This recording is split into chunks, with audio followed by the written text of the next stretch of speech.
Hey, here we are. What's going on? You know that sound, folks? Different music, but still the same new whistle. I'm Chris Trottier. And I'm Jon Anzalone, and we're here with Elkhorn's very own Olympian, Payton Jacobson. Thanks for taking time for us, Payton. Yeah, no problem. Yeah, I know you're a busy guy, so totally appreciate you taking some time to be on here. And, yeah, we'll get you going and on your way so you can get to Paris, which you're leaving for pretty soon, right? Yep. Yeah, thanks for having me on. I leave next Monday. It's coming up. Okay.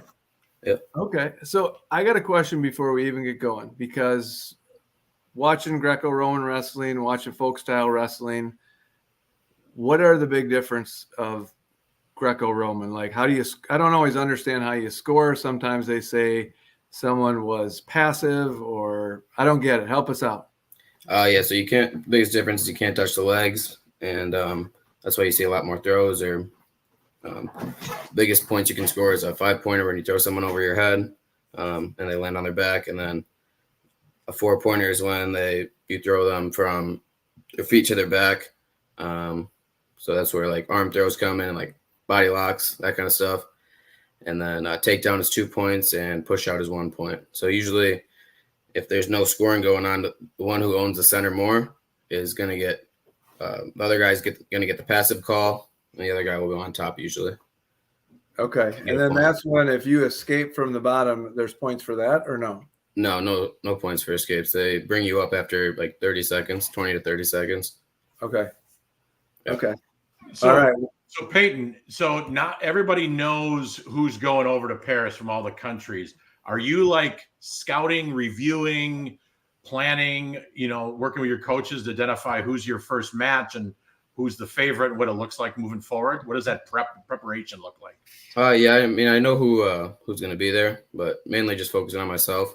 Okay. Trying to perfect myself in all areas of on my feet, and then trying to score on top, and then trying not to get scored on bottom. So those are just the focuses right now. And I mean, I know who I have, but yeah, those are the main focuses. Just get myself ready. So how did it feel to get that Olympic gear? Oh, it's big. Yeah. I'm really excited to compete there and go rep for the country. When the gear showed up, though, was it like, this is real, here we go? I don't even know. It's just kind of like what we trained for. So it wasn't like, I don't know, it wasn't anything too big in my opinion. Yeah, we're just training right now. Just getting ready. Well, the reason you're an Olympian is because we get more excited than you. For sure. You're focused on the task at hand, right? Oh, yeah. Yeah. Yeah. So what is it, you've always been laser focused on whatever you do. What does it take, or what do you think it takes to be an elite athlete, like Olympian, professional? What does that take? I think first it comes with like the love of the sport. You got to start loving what you're doing. You got to start loving going to practice, loving all the grueling workouts. Like you got to start loving that stuff a little bit. And then just a lot of discipline, diet, being controlled with your college life, social life, just living a disciplined life. So yeah, those are the main two things I'd say. Which you have, because being at my house, there were times that you didn't dip into the food costs because you're like, hey, I can only have water or a slice of ham today. Yeah, no, that's ridiculous. However, there were other days you were at our house when we said, where's Payton? And you were in the pantry just having at it. Oh, yeah. My high school days. Oh, yeah. Payton, what was one of your favorites over at the Anzalone house that they always kept on hand that they didn't have at the Jacobson house? They always have Pop-Tarts. I love Pop-Tarts. What's your favorite Pop-Tart? S'mores. I'm with you. I'm with you. That's good. So of that focus, back on task here, my fault. Training skills, drills, all those things, like super important, body health, things like that. What would you say to someone or young athletes about the mental side? I mean, I'd say that's 90% of the battle, maybe even more. Just believing in yourself and thinking that you're the best, but at the same time, like focusing on everything you're doing, if you know what I mean. Yeah, it's a big mental part, and believing in yourself, just knowing that you put in the time. Usually when I compete bad, I feel like there's something that went wrong in training, or I wasn't laying it all on the line during my training. So you got to train yourself mentally during training to be able to believe in yourself on the mat or whatever sport you're doing. Do you or the Greco-Roman team do any mental training as far as like visualizations or positive talk or anything like that?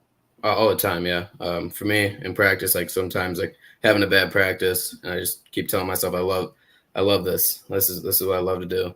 I love the feeling of being drained, just struggling. I try to remind myself of that, and then like sometimes when I get out of the sauna or sitting in the sauna, I'll be just visualizing myself going through the Olympics. I don't know if you know Karen Bird. She's went with hypnosis down in Burlington. She's helped me out quite a bit as well. Oh. Do you think the mental side is something that maybe younger athletes miss because they're so focused on skills and drills? For sure, yeah. I mean, you just gotta become a dog, to be honest. I mean, the skills and drills are very important. Don't get me wrong, but I mean, I feel like everyone gets that eventually, and then to some point, it's a big mental part. So, Payton, it's been a whirlwind for you, I'm guessing. You know, I know here at Elkhorn, you've had fundraisers and everybody's excited and proud of you. And I'm guessing you are counting the day to get on that plane and go to Paris. Besides competing, what are you most excited about when you get over there? Just my family going over there. They'll be supporting me, seeing them out there. Gives a trip for them. Plus all my coaches are coming. It's pretty special. And Benji Peak's coming as my training partner. So awesome. I mean, we both going out there. It'll be cool. That's really neat. That's really neat that Benji's going to get a chance to take part in that as well with you. And yeah, you guys have done a lot of wrestling and a lot of training together. And yeah, that's probably super special. Yeah, for sure. Yeah. So let's bounce off wrestling for a little bit. What do you like to do when you're not wrestling other than watch Rocky? This weekend I went to the beach a little bit, played some beach volleyball. It was nice out. Other than maybe go on a longboard ride, play some soccer, basketball. Yeah, it's getting active. Went on a hike today. Yeah, well, I golf a lot too. I haven't golfed much this year though. Okay. So I haven't had the time. And whenever I go out, just don't play so good. Golf is a humbling game. Yeah, you got to stay on top of it to be like actually good. So I don't have the time right now. It's frustrating. It's quite unforgiving. We got the Booster Club outing coming up, Jon, on Friday. True. That's true. Yeah. We do, don't we? Booster and Rotary. Yes. All right. So I got one more like kind of off topic of Olympics for you, Payton. Where do you see yourself in 10 years? Like, what would you like to be doing? Where would you like to be? Maybe still wrestling. I don't know. No, I don't want to still be wrestling. Honestly, I mean, I'm getting my degree in sports science. I'm going to be a strength coach. I'm trying to help like younger athletes like take that next level. I don't know exactly where I'll be at, but working with I'll start with ETS and then see where that takes me. Nice. Okay. Yeah. I don't know. Just so you have one more year. Crazy. Huh? Okay. One more year at Michigan, Northern Michigan. One semester. One semester. Yep. Okay. Now, your degree, will that push you into getting a master's and keep going, or will it? And if so, I don't really know yet. I don't need it, I don't think, but we'll see if I go back to school. Yeah, it depends on how this goes. We'll see. Nice. Yeah. Are you looking forward, I'm assuming, to opening ceremonies and all that hoopla? Oh, yeah. No, it'll be cool. Who's sponsoring the gear? Did you get the gear? Like, that's always a conversation for us who are watching from our couch. Polo Ralph Lauren. They got the opening ceremony gear. I don't know. I mean, I got my Nike singlets for the games, but yeah, I really don't know who. What else we'll get. You guys know the story about Jordan in the '92 Olympics? Did you ever hear that one? With who? Oh, Michael Jordan? No, I haven't. No, so Reebok was the sponsor. Oh, yeah. And at the gold medal, he draped a flag over since he was a sponsor of Nike. I thought that was kind of an interesting story that came out. It's crazy. He's probably the only one who could get away with it, right? For sure, MJ. Yeah, right. Yeah.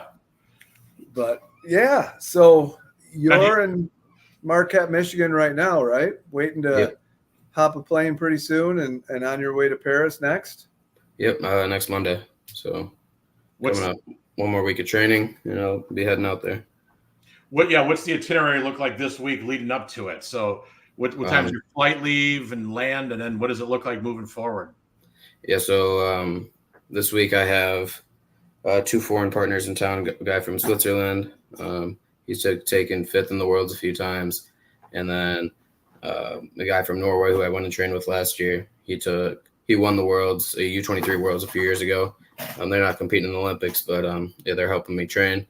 I'm flying them up here, and then next Saturday I'll drive home, maybe hang out at home for a day, and then go to Chicago. Nice. Yeah. Did you guys get the itinerary and schedule for once you land? I'm guessing it's pretty rigorous. Yeah, we get in, get all the gear, start training a little bit, and then the opening ceremonies on the 26th, and then from there we go to Normandy, where we have like an acclimation camp, a little bit of training out there. We get to see D-Day, which is kind of cool. Yeah. And then, I think on the 2nd is when we head back to Paris, and then the 7th and 8th is when I compete. Got it. So you're in. Are you in for the opening ceremonies, and then you head out to Normandy? Yeah. All right. And then where do you do you stay in? Did they have is it a hotel, or what kind of residence do they have for you guys in Normandy? Is it a training facility? Yeah, that's like some training facility just for USA wrestling. Oh, got it. Okay, interesting. Yeah.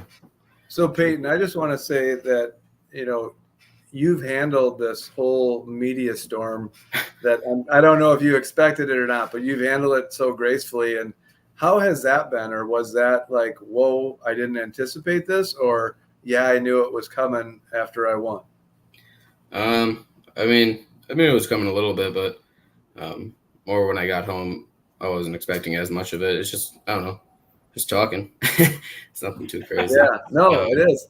You've been on, the Cunis ride, and I've seen, 4 or 5 different interviews you've done for different, stations or places like that. But yeah, you've handled it gracefully and respectfully. And yeah, no, we couldn't be more excited for you. I know I couldn't be more excited for you. And yeah, a guy, a character, and you've worked so hard for so many years, and it's fun to watch you go through this and reach a goal. Well, one of the goals. Like there's another goal, right? I know you always say there's another goal here. Of course. Always. And you said the date is, just so everybody can tune in. When do you wrestle? August 7th and 8th. So August 7th and 8th. All right, that Wednesday and Thursday. Yeah. So obviously we don't know when it'll be aired, but hopefully live. If not, yeah, my first match will be at like 5:30 a.m., 6 a.m. Oh, okay. Or maybe even earlier. I think that's Eastern time. Okay. Yeah. Awesome. All right. Well, Payton, we appreciate you coming over. We don't want to get in your way. I mean, you got to finish Rocky IV. Of course. And I hope Rocky wins. I mean, let me know.